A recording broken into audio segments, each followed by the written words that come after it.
दो भाई आपस में झगड़ा करते थे, एक दूसरे को मारते थे जब छोटे छोटे थे। उसकी खिलौना वो ले लेता था, उसका खिलौना वो ले लेता था, उसका खाना पे झगड़ा हो जाया करता था, जूते चप्पल पे झगड़ा हो जाया करता था, दोनों आपस में लड़ते थे। आज भी देखना छोटे छोटे बच्चे लड़ लेते हैं, झगड़ लेते हैं, तना तनी कॉलर पकड़ लेते हैं, मारपीट हो जाती है। लेकिन थोड़ी देर बाद देखो तो नजारा बदल जाता है। जो बच्चे अभी थोड़ी देर पहले लड़ रहे थे, थोड़ी देर बाद ये हालात होते हैं कि एक आइसक्रीम दोनों के पास होती है, ये इधर से चाटता है और वो उधर से। दोस्ती हो जाया करती थी। बचपन में भी लड़ते थे, बचपन में भी झगड़ा होते थे, बचपन में भी हमारे जीवन में विवाद हुआ करते थे।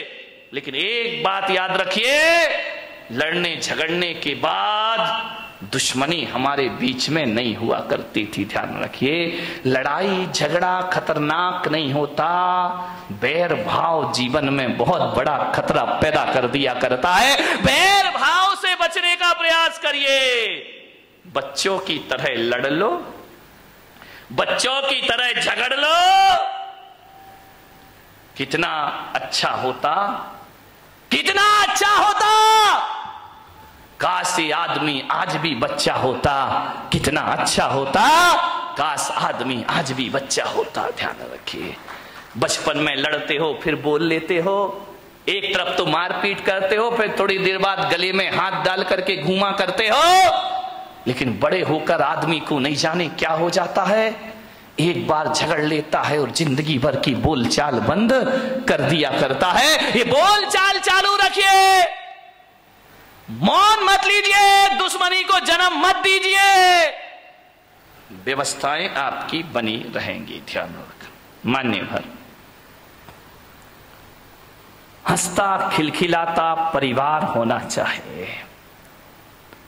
हंसोगे, खिलखिलाओगे, क्रोध पैदा नहीं होगा। ध्यान, दो ही चीज हो सकती है जिंदगी में, या तो हंस लो या गुस्सा कर लो। ध्यान रखना, जब गुस्सा करते हो तो हंसी गायब हो जाती है, और जब आदमी चेहरे पर मुस्कुराहट और हंसी लाता है तो क्रोध गायब हो जाया करता है। दोनों एक साथ कभी नहीं रहा करते हैं। ऐसा कभी आपने नहीं देखा होगा कि क्रोध में, गुस्से में किसी का मुंह भी फूला है और हंस भी रहा हो, मुस्कुरा रहा हो। दोनों काम एक साथ कभी नहीं हुआ करते हैं। इसलिए मैं आपसे कह रहा हूं कि क्रोध की जगह हंसता खिलखिलाता मुस्कुराता जीवन होना चाहिए। जितने आनंद में रहोगे उतना क्रोध आपसे दूर रहेगा। मेरे कमरे में लोग हंसते रहते हैं, आवाज आती रहती, हंसी मजाक की आती रहती है। बोले महाराज आप संत हैं, आपका कमरा बड़ा सीरियस होना चाहिए, बड़ा गंभीर होना चाहिए। मैं बहुत कोशिश करता हूं गंभीर हो जाऊं, गंभीर हो जाऊं, लेकिन क्या करूं, मेरा स्वभाव मुझे गंभीर नहीं होने दिया करता है।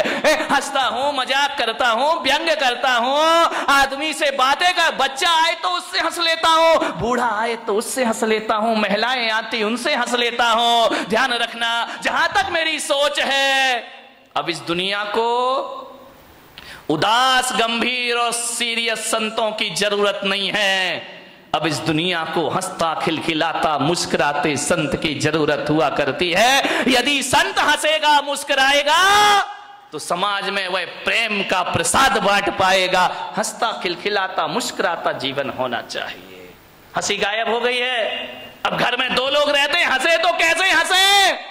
मुझे तो बड़ी सोच सोच के हैरान होता हूं। अब हंसने के लिए आदमी को लाफ्टर चैलेंज जैसे सीरियल देखना पड़ते हैं, कपिल शर्मा से मिलना पड़ता है, तब आदमी के चेहरे पर हंसी आती। नहीं मेरे भाई, क्रोध तनाव में जिंदगी जी रही है हमारी। झगड़े होते हैं, आदमी भी लड़ता है, महिलाएं भी लड़ती हैं।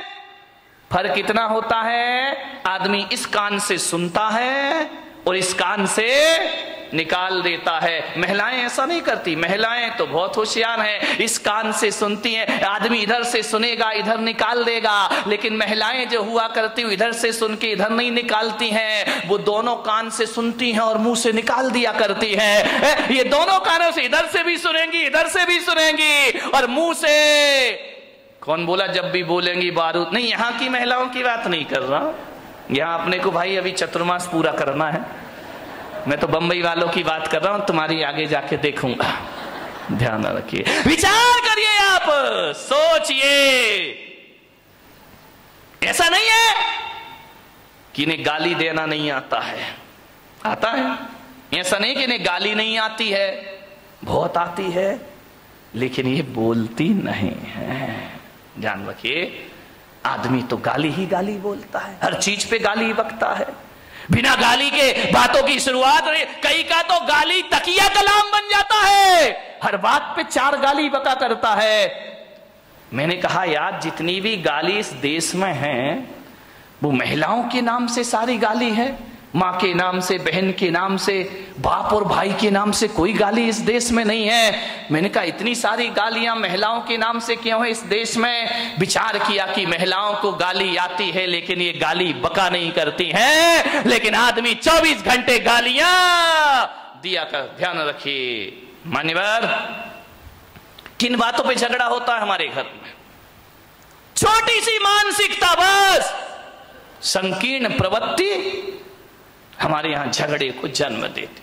हकीकत बताऊं, जीवन में 90% झगड़े फिजूल के हैं। देखना, कोई सिर पैर नहीं उन बातों का, कोई दम नहीं, कोई सेंस नहीं उन बातों में। जिन बातों में आदमी झगड़ पड़ता है, लड़ लेता है, मारपीट शुरू हो जाती है, दुश्मनी का संद ठिकरों के लिए आदमी लड़ता है। मान्यवर, आप यदि क्रोध करने के बाद यदि शांत हो जाएं और एकांत में बैठकर सोचें, यार मैंने जो झगड़ा किया है ये लड़ने जैसी बात थी या नहीं थी, तो 90% बातें ऐसी हैं जिनका कोई वजूद नहीं हुआ करता है, उसमें आदमी झगड़ा कर लिया करता है। थोड़ी सी गलतफहमी आ गई, आदमी झगड़ा कर लेता है, थोड़ी सी शंका आ गई, आदमी झगड़ा कर लिया करता है। फिजूल की बातों में झगड़ा है। मेरा एक जगह चातुर्मास हो रहा था, और चातुर्मास में संत निवास के बाजू में एक बहुत बड़ा मकान था। सुबह सुबह हम लोग पाठ कर रहे, भगवान का भजन कर रहे हैं, झगड़े की आवाज आने लगी। अरे मैंने कहा भाई ये झगड़ा कौन कर रहा सुबह सुबह? मेरे साथ लड़के थे, मैंने कहा जरा देखो किसी ने टीवी चालू कर दिया है क्या? बोले महाराज झांक करके देखा तो बोले टीवी नहीं है, तो लाइव चल रहा है। मैंने कहा मतलब क्या है? बोले डायरेक्ट झगड़ा हो रहा है। मैं गया, मैंने खिड़की से झांका, 2 पति पत्नी आपस में लड़ रहे, इतना लड़ रहे हैं कि लड़ते लड़ते कमरे से बाहर निकल आए, आंगन में आ गए। एक के हाथ में बेलन है, एक के हाथ में कौन बोला चिमटा है। चले ऐसे तुम लोग तैयार रहते हो बोलने के लिए, दोनों लड़ते झगड़ते बाहर आ गए, झगड़ा हो रहा। मैंने कहा इधर आओ। अरे बोले महाराज, मुझे देखा, झगड़े में थोड़ा सा ब्रेक लग गया। अरे बोले महाराज देख रहे हैं। मैंने कहा इधर आओ, ये सुबह सुबह भगवान के भजन करने का टाइम है, प्रभु के स्मरण करने का टाइम है, वो तुम सुबह सुबह पति पत्नी आपस में झगड़ा कर रहे, कोई तरीका है जिंदगी जीने का? अरे बोले महाराज हो गया, झगड़ा हो गया। मैंने कहा किस बात का झगड़ा है मुझे बताओ, मैं फैसला करूं। बोले महाराज फैसले वाले का कोई बात ही नहीं है। तो मैंने कहा लड़काए को रहे हो? बोले महाराज जब पूछ रहे हो तो हम बताते हैं, झगड़ा हमारा 12 बजे रात से चल रहा है। अरे मैंने कहा कमाल कर दिया, पति पत्नी दोनों हैं, 12 बजे रात से झगड़ा चल रहा है। मैंने कहा किस बात का झगड़ा चल रहा है? बोले कुछ नहीं महाराज, आज नींद नहीं आ रही थी हम दोनों को। तो बोले क्या करे? बोले टीवी भी नहीं चल रही, लाइट भी नहीं थी। तो मैंने कहा क्या किया तुमने? बोले बस लेटा लेटा मेरे मुंह से इतना निकल गया कि मैं अपने बेटे को डॉक्टर बनाऊंगा। पत्नी ने सुना, खबरदार तुम्हारा बेटा डॉक्टर नहीं बनेगा, तुम्हारा बेटा इंजीनियर बनेगा। तो मैंने कहा यार तू इतना क्यों बोलती, जब मैंने कह दिया मेरा बेटा डॉक्टर बनेगा। पत्नी ने कहा कोई तुम्हारा अकेला हक नहीं है, मेरा भी हक है, मेरा बेटा इंजीनियर। अब फिजूल की बात है, इस पे झगड़ा बढ़ गया। बोले देखता हूं कैसे डॉक्टर बनाएगा। बोले मैं भी देखती हूं कैसे इंजीनियर बनाएगा। झगड़ा बढ़ते जा रहा। बोले बढ़ते बढ़ते हाथापाई पर आ गए हम लोग कि डॉक्टर ही बनेगा, इंजीनियर ही बनेगा। इतना झगड़ा, बोले सवेरे के 4 बज गए लड़ते लड़ते। बोले देख तू ज्यादा बातें मत किया कर मेरे से, जब मैंने बोल दिया कि मेरा बेटा डॉक्टर बनेगा तो बनेगा। पत्नी ने कहा मैंने बोल दिया मेरा बेटा इंजीनियर बनेगा तो बनेगा। रात भर झगड़े। मैंने कहा एक बात बताओ, तुम दोनों आपस में लड़ रहे हो, झगड़ रहे हो, एक बार बच्चे की मर्जी भी पूछ लो कि तुझे क्या बनना है। बच्चे से पूछना ही नहीं है, दोनों लड़े जा रहे हैं, ये बिना सिर पैर के झगड़े। मैंने कहा बच्चे को बुलाओ बच्चे को, उससे पूछो कि तुझे क्या बनना है। पति ने पत्नी को देखा, पत्नी ने पति को देखा। अरे मैंने कहा बच्चे को बुला के लाओ ना। बोले बच्चा तो अभी पैदा ही नहीं हुआ है। तेरे की आदमी, बच्चा यदि पैदा हुआ तो डॉक्टर बनाएंगे। फिजूल की बातों का झगड़ा है। ये कोई झगड़ने की बात है? सास बहू में झगड़ा हो गया। बहू ने कहा मलाई मेरे पीहर में जाएगी, सास ने कहा चल मलाई यहीं खाई जाएगी। इतनी लड़ाई, इतनी मलाई पे झगड़ा हो गया। बोले ये तो पीहर में जाएगी, पास में ही पीहर लोणन नीरा की होगी और कहां की हो सकती है? तो बोले ये मलाई मेरे पीहर में जाएगी। सास ने कहा नहीं, मलाई तो बारामती में ही खाई जाएगी, चाहे कुछ भी हो जाए। बोले देखती हूं तू कौन होती है रोकने वाली। अरे तेरे जैसी लाखों बहुएं देखी, चल मलाई यहीं रहेगी। इतना झगड़ा, इतना झगड़ा। ससुर जी दुकान से आए, उन्होंने कहा ये महाभारत क्यों मचा रखी, झगड़ा क्यों है? बोले बहू को समझा लो, वो कह रही है कि मलाई पीहर में जाएगी और मैं कह रही हूँ कि मलाई यहीं खाई जाएगी। ससुर ने कहा तुम मलाई पे लड़ रही, लाओ मलाई लेकर आओ, मैं ही खा लेता हूं, टेंशन खत्म हो जाएगा, मलाई लेकर आओ। सास ने बहू को देखा, बहू ने सास को देखा। बोले मलाई लेके आ, बोले तू लेके आ। दोनों ने देखा लाए कौन। अभी तो दोनों में ये चर्चा चल रही थी कि भैंस लेके आना है। अभी भैंस आई, बचा ये भैंस घर में आई नहीं, मलाई का झगड़ा शुरू हो गए। ये फिजूल के झगड़े हमारे घरों में, बिना सिर पैर की ये बातें हमारे घरों को नरक। इतनी सी महिलाओं का तो पूछो ही मत क्या है। यहाँ की नहीं, बम्बई वाली महिलाएं जो है, इतना गड़बड़ मामला है, इतना गड़बड़ मामला। अब छोटी छोटी फिजूल की बातों में झगड़ा हो जाता है। अब गर्मी के दिन थे, जेठ जी घर में आए और घर में आकर के उनने ऐसा कोई बेचारे का इंटेंशन नहीं था, कोई सोच नहीं था, ऐसा उसने विचार नहीं किया। उसके बच्चे भी आए, भाई के बच्चे भी आ गए। बोले बच्चों पास आओ, जल्दी आओ, जल्दी आओ, मैं बाजार से मीठे मीठे आम लेकर के आया हूं तुम्हारे लिए, ये आम खाइए। जेठ जी ने क्या किया, थैले में हाथ डाला, एक आम अपने बच्चे को दे दिया और एक आम अपने छोटे भाई के बच्चे को दे दिया। वहां खड़ी खड़ी देवरानी देख रही है, बहू रानी देख रही है, अच्छा अच्छा अपने बच्चे को भी आम, मेरे बच्चे को भी आम। लेकिन ये जेठ जी भक्ति तो बहुत पक्षपात है, ये जेठ सही नहीं है। संगति का जीवन में बहुत फर्क पड़ा करता है। एक संत के पास दो तोते थे। एक आदमी उनके यहां बैठने गया संत जी के दर्शन करने। दोनों तोते अलग अलग पिंजरे में बंद थे। अब जैसे ही पहुंचे तो एक तोता बोला, आइए राम राम, स्वागत है आपका, स्वागतम, आइए बैठिए। आदमी को बड़ा अच्छा लगा कि यार तोता कितना मीठा बोल रहा है। जय जिनेन्द्र, राम राम, आइए भाई साहब बैठिए, अतिथि देवो भव, आपका स्वागत है, आपका सम्मान है। इतना सुकून मिला उसको। वो मुड़ा थोड़ा सा दूसरे तोते की तरफ। दूसरा तोते ने इतनी गालियां बकी, इतनी गालियां बकी, मारो, काटो, पीटो, पकड़ो, लूटो। अरे उसने कहा कि संत जी क्या मामला है? एक तोता गालियों पे गालियां बक रहा है और एक तोता आइए स्वागतम बड़ा मीठा शब्द बोल रहा है। संत ने कहा मैंने इन तोतों से कुछ जिंदगी का पाठ पढ़ा है। बोले क्या पाठ पढ़ा है? बोले जब ये तोते पैदा हुए थे, एक तोता मैंने डाकू के घर भेज दिया था और एक तोता मैंने साधु के घर भेज दिया था। अरे जो साधु का तोता था वो कहता था राम राम तुम्हारा स्वागत है, और जो डाकू के घर पला है वो कहता है मारो, काटो, पकड़ो और लूटो। ये संगति का फल है। तोता तो एक ही है ना, किस घर में पड़ा है? एक बात याद रखना, भीलनी के घर में पड़ा हुआ चंदन तिलक लगाने के काम नहीं आता, चूल्हे में जला करके रोटियां बनाया करती है। ध्यान रखना, भीलनी के घर में रखा हुआ हीरे का टुकड़ा आभूषण नहीं बनता है, वो पैर घिसने के काम आया करता। कहां पड़े हो आप? चंदन पड़ा चमार घर, ध्यान रखिए, नित नित कूटे चाम। चंदन कहां जाना चाहिए? किसी पंडित पुजारी के पास जाए तो माथे का तिलक बनेगा, और ऐसी जगह चला जाए जहां रोज चमड़ा कूटा जाएगा। ध्यान रखिए, सोचना है आपको, आप कीमती हैं, आप महत्वपूर्ण हैं। दोस्ती को ध्यान में रखिए, किसके साथ आपका उठना बैठना है। एक बात याद रखना, मैं खाने में बैठकर दूध पीना खराब है, ध्यान रखिए, मैं खाने में बैठकर दूध भी पियोगे तो शराबी का दर्जा मिलेगा तुम्हें। इतना स्मरण रखना। और संत के दरबार में पानी भी पियोगे तो पानी नहीं, अमृत और आशीर्वाद का नाम उसे दिया जाता है। अमृत पान हुआ करता है। चीज तो वही है, चीज में क्या फर्क पड़ता है। संगति किसकी कर रहे हो।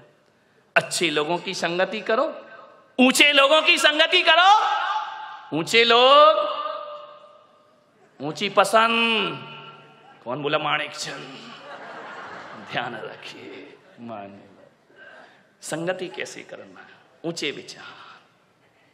मैं जब स्कूल में पढ़ता था, पढ़ाई में बहुत वीक था, बहुत कमजोर।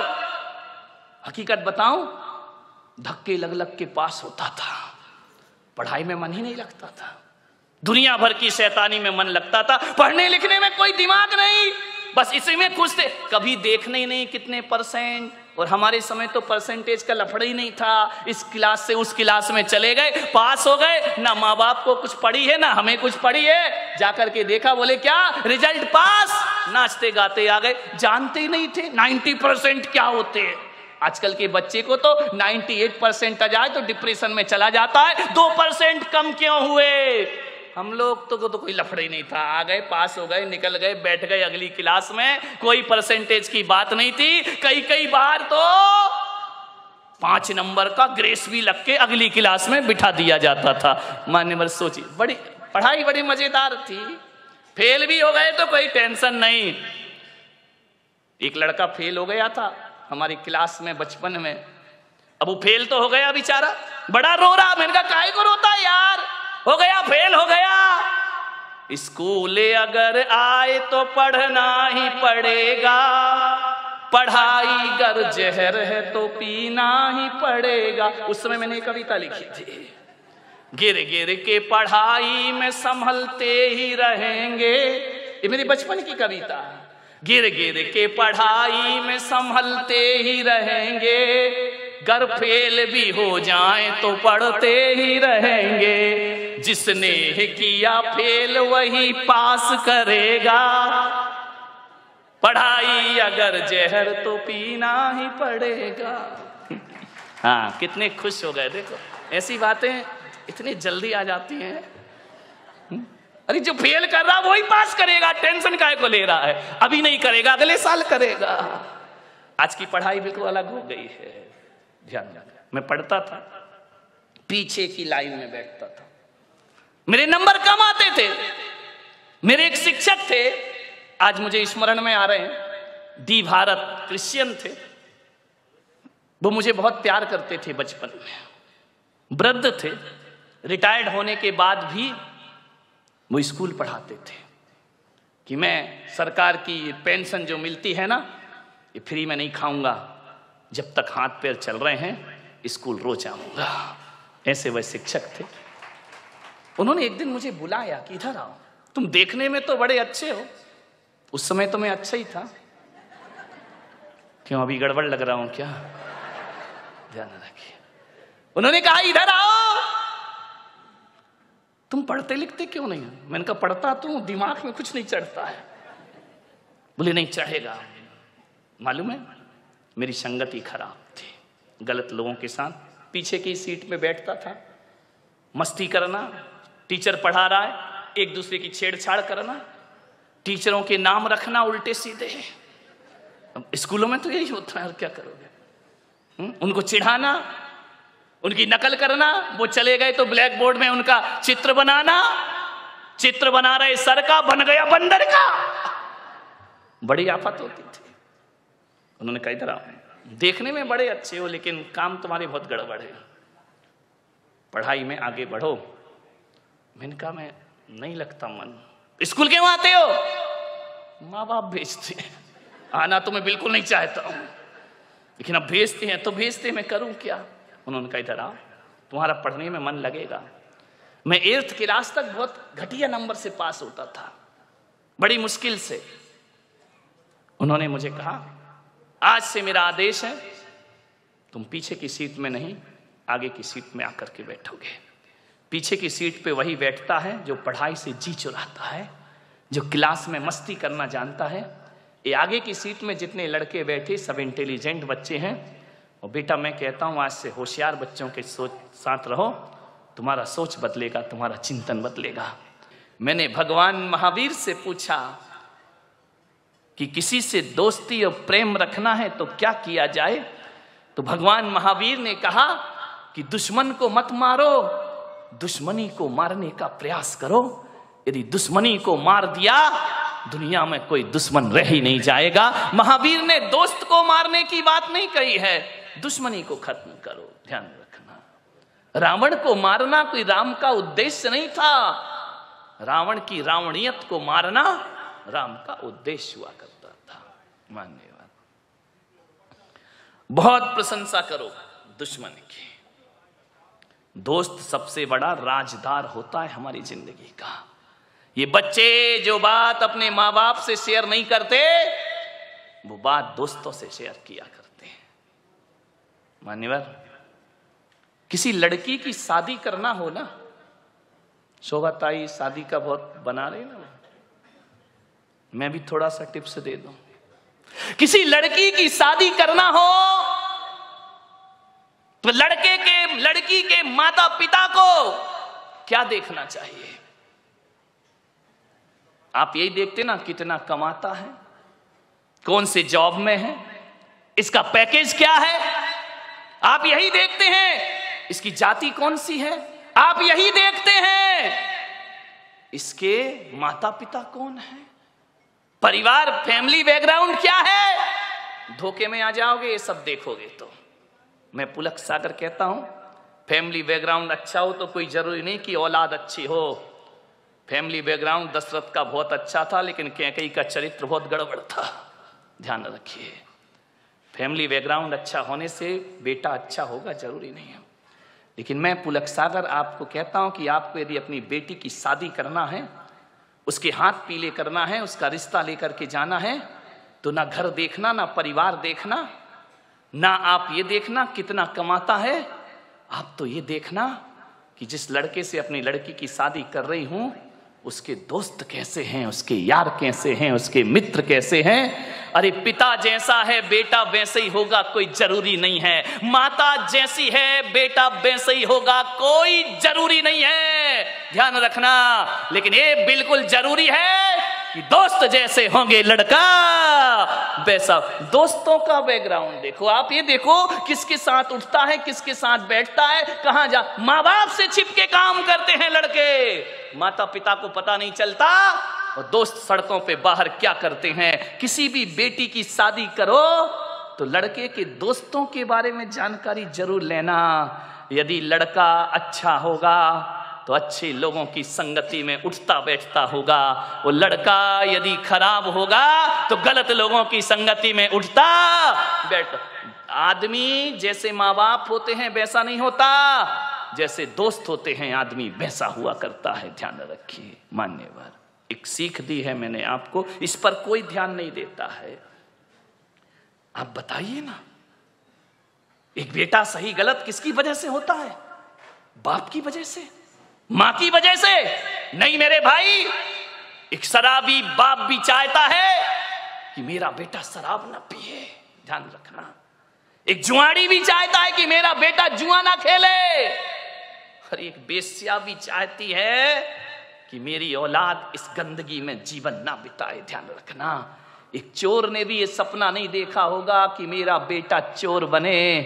कोई माँ बाप औलाद को चोर नहीं बनाते हैं, कोई माता पिता औलाद को झूठ बोलना नहीं सिखाते हैं, कोई माता पिता शराब पीना नहीं सिखाते हैं, कोई माता पिता सिगरेट पीना नहीं सिखाते हैं। सिगरेट पीने वाला बाप भी चाहता है कि मेरा बेटा सिगरेट ना पिए। ध्यान रखना मान्यवर, मालूम है सिगरेट पीना कौन सिखाता है?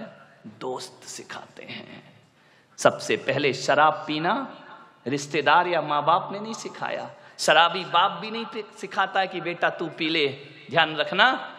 लेकिन सबसे पहले शराब पीना कोई सिखाता है तो दोस्त सिखाया करते हैं। सबसे पहले हाथ में सिगरेट आई तो माँ बाप और भाई के द्वारा नहीं, एक दोस्त के द्वारा हमारे हाथ में सिगरेट आती है, एक दोस्त के द्वारा हमारे जीवन में गलत चीजें आती हैं। और जब आदमी का स्टेटस ऐसा बन गया है, सिगरेट नहीं पिए, शराब नहीं पिए, तो कहते अरे कहां पिछड़ा हुआ आदमी, दुनिया चांद पे पहुंच गई, तू अगरबत्ती में लटका है। ध्यान रखिए मान्यवर, ऐसे बहकाने वाले बहुत मिलेंगे जिंदगी में।